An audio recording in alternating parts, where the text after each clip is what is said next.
And a world leader who stepped down amidst controversy last year, making his first appearance in the United States. And it's right here in Grand Rapids.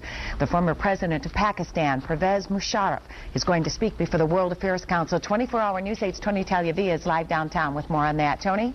Good evening, Susie. This is the first speech for the former president of Pakistan, President Musharraf, since he resigned in August. As you mentioned, he resigned amid intense political pressure, even the possibility of impeachment. Tonight's speech at around 8 o'clock to the World Affairs Council of Western Michigan is closed to the media, but Musharraf did speak with reporters a short time ago, and he addressed the same topic that he will be discussing tonight, and that is terrorism and extremism.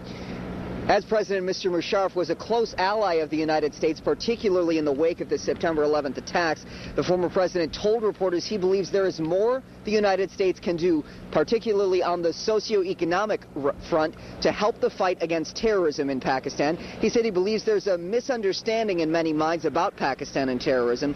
He says Pakistan's a victim of terrorism that needs to be helped instead of accused. We had the chance to ask Mr. Musharraf a couple of questions. To our first, he said he believes the civilian government now in charge in Pakistan is doing its best in the fight against terrorism. Here's our exchange on the possible location of Osama bin Laden. Do you believe that Osama bin Laden is living inside Pakistan's borders? No, I can't be very sure. I'm not very sure. And nobody is very sure. Anyone who says that he's living there, he is certainly not sure. He is just conjecturing. And his guess is as right or wrong as yours.